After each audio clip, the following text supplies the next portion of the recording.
Assalamualaikum warahmatullahi wabarakatuh. Pada video kali ini, kami kelompok 6 akan membahas hasil kerja kami, yaitu mesin Carnot dan mesin pendingin. Adapun anggota kelompok 6 yaitu Anggun Milantika dengan NPM 22130230005, Fitri Rohayani dengan NPM 22130230023, dan saya Sang Ayu Putu Adelia dengan NPM 22130230029, Reni Nur Alicia dengan NPM 22130230066, Fedra Sandrina Manalu dengan NPM 22130230068, dan Dinda Arsyita Suwandi dengan NPM 22130230080. Adapun pokok bahasan pada video kali ini yaitu 1. Mesin Carnot, 2. Mesin pendingin, 3. Mesin pendingin pompa kalor. Adapun pokok bahasan yang akan dibahas pada video kali ini yaitu 1. Mesin Carnot, 2. Mesin pendingin, dan 3. Pompa kalor, di mana materi pertama akan disampaikan oleh saya. Baik, pokok bahasan yang pertama yaitu mesin kalor atau mesin Carnot. Mesin kalor ini merupakan aplikasi dari hukum termodinamika 2. Mesin kalor merupakan alat yang hanya mempertukarkan kalor dan kerja dengan lingkungannya dan beroperasi dalam siklik. Berikut ilustrasi mesin Carnot. Jadi, mesin Carnot ini beroperasi dengan reservoir panas atau kalor masuk yang berharga positif dengan reservoir rendah atau dingin yang merupakan kalor dilepas dan berharga negatif dengan kerja, yaitu W berharga negatif. Adapun siklus Carnot, di mana merupakan kasus khusus yang menggunakan gas ideal sebagai fluida kerjanya. Berdasarkan gambar tersebut dapat dilihat dari titik A menuju B adalah pemuaian isotermal atau ekspansi isotermal reversible, di mana delta U1 sama dengan Q1 plus W1. Delta U1-nya sama dengan 0, maka sama dengan Q1 plus W1. Jadi, W1 sama dengan min Q1 sama dengan nRT ln V2 per V1. Dapat dilihat pada gambar dari titik B ke titik C, itu merupakan pemuaian adiabatik atau ekspansi adiabatik reversible. Delta U2 sama dengan Q2 plus W2. Atau delta U2 sama dengan W2 sama dengan integral dari T1 sampai T2 CV dt. Dari titik C menuju titik D itu merupakan pemampatan isotermal atau kompresi isotermal reversible. W3 sama dengan min Q2 sama dengan min nRT ln V4 per V3. Dan pada titik D menuju A itu merupakan pemampatan adiabatik atau kompresi adiabatik reversible, di mana delta U4 sama dengan W4 atau sama dengan integral dari T1 sampai T2 CV dikali dt. Adapun tabel kerja dan kalor pada setiap tahap. Yang pertama yaitu pada tahap pemuaian isotermal, W1 sama dengan min nRT1 ln V2 per V1. Untuk kalornya, Q1 sama dengan nRT1 ln V2 per V1. Pada tahap kedua atau pemuaian adiabatik, pada kerjanya yaitu W2 sama dengan min CV dikali T1 min T2. Pada kalor, Q2 sama dengan 0. Pada tahap ketiga yaitu pemampatan isotermal, pada kerja W1 sama W3 sama dengan min nRT 2 dikali ln V4 per V3. Pada kalornya yaitu Q3 sama dengan nRT2 ln V4 per V3. Adapun pada tahap eh, pemampatan adiabatik, yaitu W4 pada kerja, CV dikali T2 min T1. Pada kalor, Q4-nya sama dengan 0. Jadi kerja yang dilakukan ketika mengelilingi siklus adalah jumlah kerja yang dilakukan pada setiap tahapnya. Jadi W totalnya sama dengan W1 ditambah W2 ditambah W3 ditambah W4. Kalor totalnya pun dalam siklus Carnot yaitu Q total sama dengan Q1 plus Q2 plus Q3 plus Q4. Atau Q totalnya sama dengan Q1 plus Q3. Karena pada siklus Carnot, rangkaian proses kembali ke keadaan awal atau reversible. Maka delta S-nya sama dengan 0. Baik, yang selanjutnya saya akan menjelaskan mengenai efisiensi mesin Carnot. Kita mulai dengan perhitungan kerja maksimum yang dapat diperoleh dari mesin kalor yang beroperasi antara reservoir panas atau sumber panas pada temperatur TH dengan reservoir dingin atau wadah pada temperatur TC. Jika mesin harus menghasilkan kerja, hal itu harus dilakukannya dengan spontan. Karena itu, aliran energi sebagai kalor dari sumber panas ke wadah dingin harus disertai dengan kenaikan entropi secara keseluruhan. Perubahan entropi ketika energi kalor meninggalkan sumber sebagai kalor dan memasuki wadah adalah delta S sama dengan kalor dibagi TC dikurang kalor dibagi TH. Secara umum, perubahan entropi keseluruhan adalah delta S sama dengan QC dibagi TC dikurang QH dibagi TH. Hasil ini tidak negatif jika QC lebih besar atau sama dengan dari QH dikali TC per TH. Kerja maksimum yang dapat dilakukan oleh mesin adalah usaha maksimum sama dengan QH dikurang QC minimum sama dengan QH dikali 1 dikurang TC per TH. Efisiensi Carnot didefinisikan sebagai kerja maksimum yang dihasilkan dibagi dengan energi yang diberikan sebagai kalor. Oleh karena itu, efisiensi Carnot sama dengan 1 dikurang TC per TH. Baik, selanjutnya akan dibahas mengenai contoh soalnya. Sebuah mesin Carnot mempunyai reservoir suhu setinggi sebesar 200 derajat Celcius dan reservoir suhu rendah sebesar 150 derajat Celcius. Berapakah nilai efisiensi mesin tersebut? Sebelum menjawab, kita perlu mengubah reservoir suhu tinggi dan reservoir suhu rendah menjadi Kelvin. Jadi dihasilkan reservoir suhu rendah menjadi 423 Kelvin dan reservoir suhu tinggi menjadi 473 Kelvin.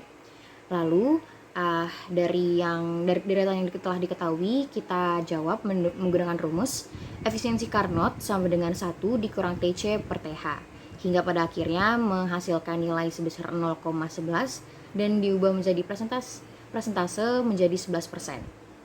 Baik, yang selanjutnya adalah pembahasan mengenai memilih kondisi yang paling efisien.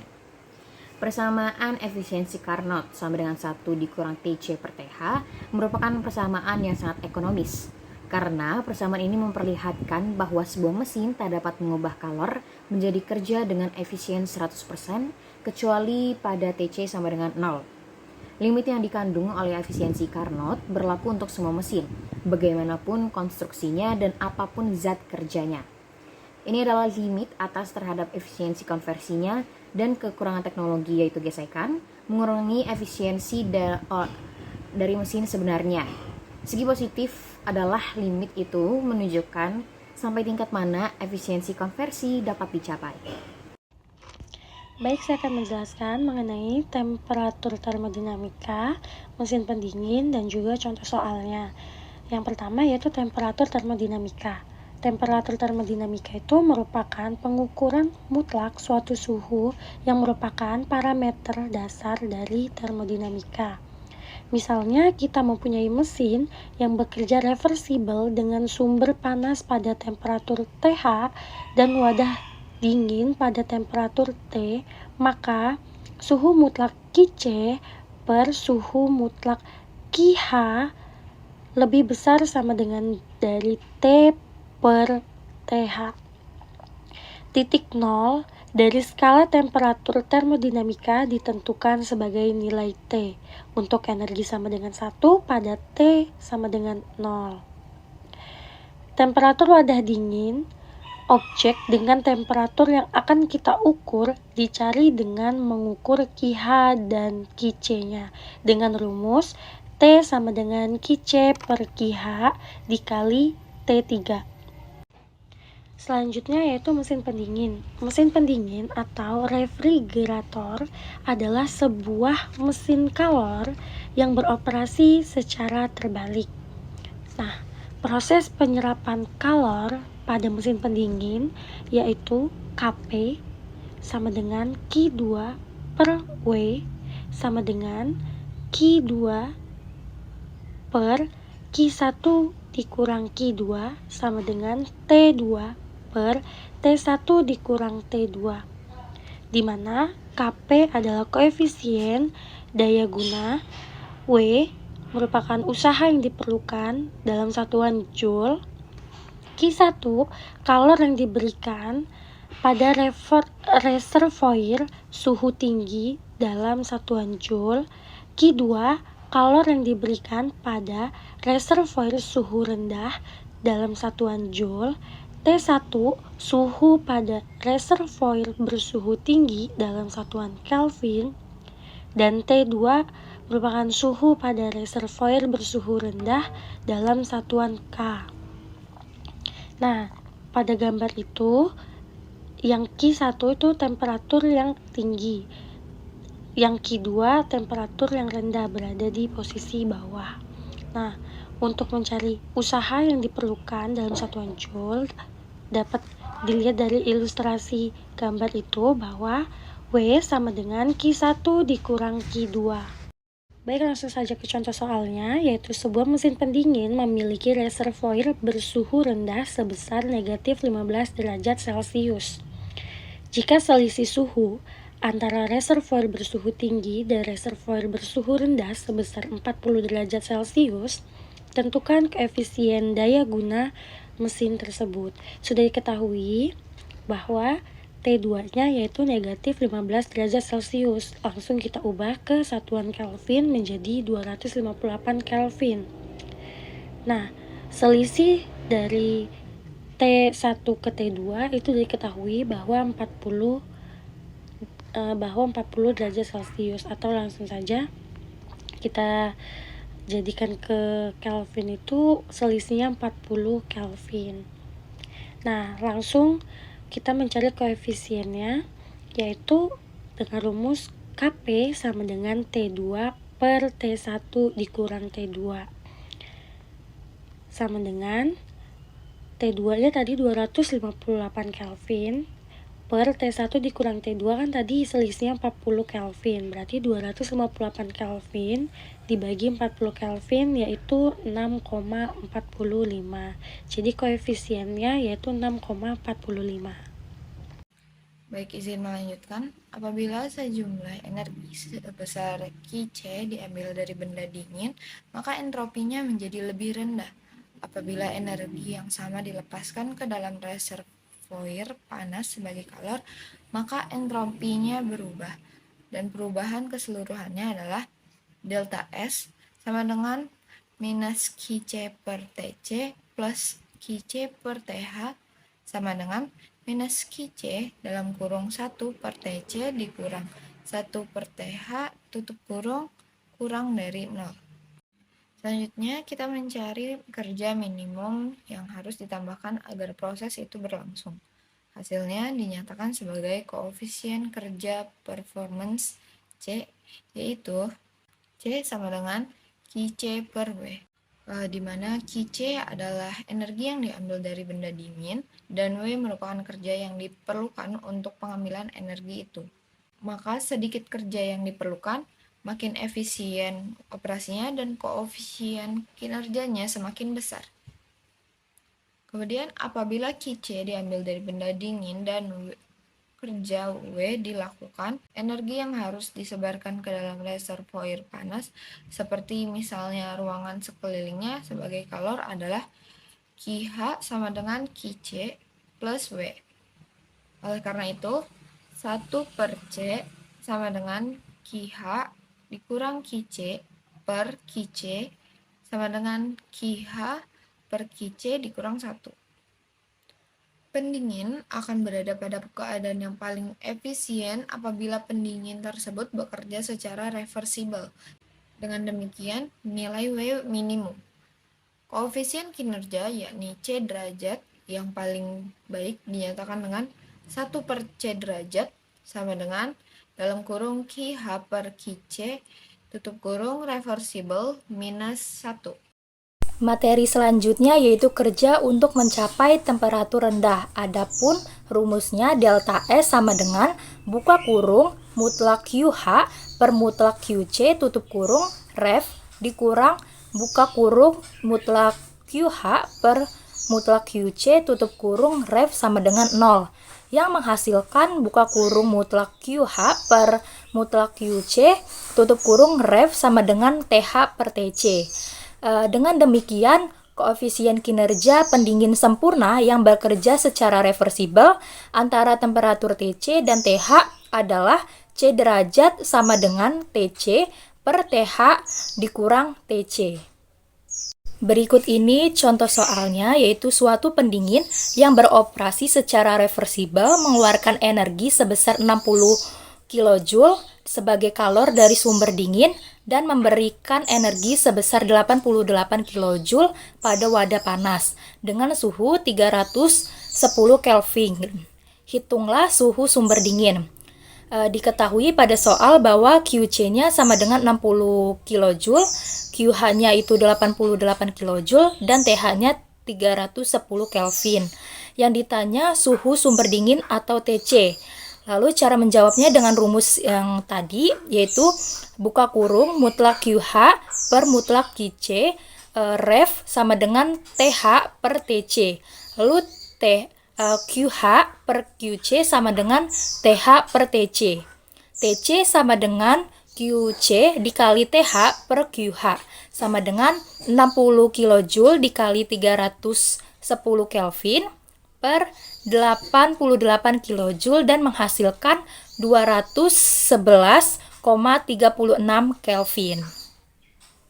Jadi diperoleh bahwa suhunya itu suhu sumber dingin itu sebesar 211,36 Kelvin.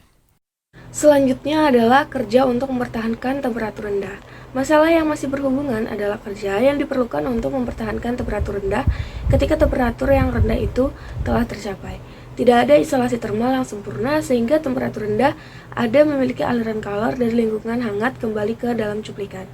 Menurut hukum pendinginan Newton, laju masuknya kembali ke energi sebagai kalor sebanding dengan perbedaan temperatur TH min TC. Untuk mempertahankan temperatur rendah, kalor harus diambil dari benda dingin dengan laju yang sama seperti saat kalor itu masuk.